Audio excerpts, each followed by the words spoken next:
Morning, everybody. I am Tiffany with Voices for Independence Fitness and Activities. I am here to bring you another simple but delicious recipe for the day. We have been working our way through a series on cooking across America, where we are attempting to make a popular dish from every state in the country. We're moving up into the East Coast now. We are going to be making a delicate and delicious recipe from Massachusetts. We are going to recreate the Boston cream pie. So a little bit of history here. The Boston cream pie is actually a cake. It is a cake with a thin layer of custard in between two layers. They believe they originally got its name as pie because back in the 1800s, most cakes were baked in a pie tin. And this was the creation of a French chef at the very first hotel in Boston to have actually hot and cold running water. And it is between Boston and a chef who was from the Pennsylvania Dutch area as well, who was neck and neck in rivaling who had the better pastries during this time period. And that's where the Boston cream pie stems from. So we're gonna do a little bit of a twist on the Boston cream pie cake because it is a little more difficult of a recipe when you're taking a cake and then slicing it and putting custard between two layers. That can be a little bit ambitious and intimidating to some of us beginner bakers. So we're still going to have the great taste of the cake with the custard and the chocolate ganache on top, but we're going to do it a little bit simpler. So what you're going to need for this recipe is a cake mix, a yellow cake mix from the store, or you can make your own yellow cake as well, which is simple, we've done in the past. And then we're gonna bake that according to the instructions. And then for the custard section of the Boston cream pie cake, we're gonna need 2 boxes of instant vanilla pudding. And I'll show you what we're gonna do with that. And then we're gonna need some chocolate chips, heavy cream, and a little bit of corn syrup. This is optional, but it is also helpful, and I'll explain why. So to get started, I've already done a little bit of the recipe so I can show you the main steps in it. What you're going to do first is bake your box cake according to directions and the ingredients on the back. So I did that ahead of time so I can show you. Again, we're making a easier version on the traditional Boston cream pie, which was a cake. They just baked it in a pie tin. We are using a regular cake pan today, so I already baked the cake early this morning and it is cooled completely, and that's what you want to do, because next we're actually making what they call a poke cake. This is not the traditional way of making it, but it's a simpler way. You get the same great taste. So what you're going to do once you have your cake already baked and cooled, we are actually going to poke holes in our cake using the end of a wooden spoon or one of your kitchen utensils that has a rounded edge on it or a rounded handle. So I'm just going to go along, and it might pull a little bit of cake up with it, but that's okay. And I'm going to make holes about 3 across and probably 6 down. This way, our custard filling, we're going to go 5 down, actually. This way, once we put our custard topping on it, it will sink down into our cake and make the cake even more moist and delicious. If you don't want to do it the poke cake style, you do not have to. You can just pour the custard right on top as well. So again, homemade custard is a more advanced recipe, and I know we like to keep it simple and easy here, at least I do for sure. So what we're gonna do for our custard is we're gonna make it out of some instant vanilla pudding. So you're gonna want a bowl, and then we're gonna take 2 of our 3.4 ounces. It's a smaller box. Sometimes they have the family size box, but we're going to take 2 of the smaller one because the large one's not quite enough, but the small one's not quite, the large one's not quite enough actually, and the small one isn't either. You need 2 small ones combined because this makes more like about 6 or 7 ounces, while the large one is only about 5 ounces.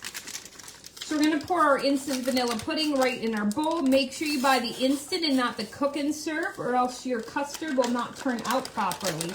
Now to this, We are not following the directions on the box. We're following the recipe, which I will attach. We're gonna add 4 cups of milk to our 2 boxes of pudding. So we're gonna measure that out now. So we're gonna have 4 cups. And this is gonna be the custard layer of the Boston cream pie. And I'm gonna have to get my other milk. Typically what they would do, they would bake their cake and then in a round, so a round cake, or you can do it in the original pie pan, and then they turn it out and they slice it horizontally across the center, which can be a tricky task if you are a beginner baker. And then they put the custard in the middle, put the top half back on, and drizzle the chocolate ganache over the top. Chocolate ganache is a really rich, chocolatey, fudgy flavor. And we're going to be making some in a minute. It's basically, you take chocolate and add a heavy cream to it, and that will give you a ganache. But we are going to be mixing up our instant pudding right now. And we're going to put a little bit of extra vanilla in it, actually. We're going to put a half a teaspoon to a half a lid of vanilla in with this as well. And this will start to firm up a little bit. And then this is actually going to get poured right over our cooled vanilla cake, yellow cake.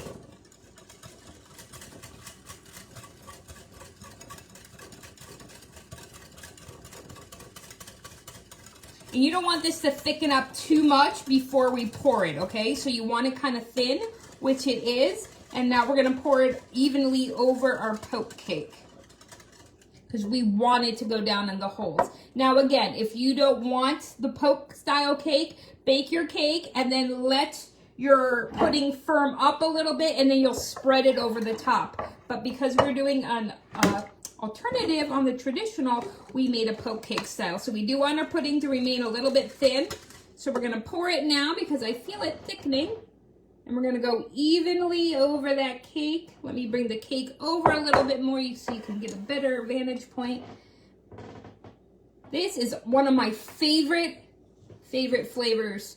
I know that they do make the Boston cream donut as well, which is obviously a spin-off from this, and that is my ultimate favorite donut, the custard-filled donuts. If I were to eat a donut, which I don't do very often, it would definitely be the Boston cream. It's probably one of the only donuts I will break for.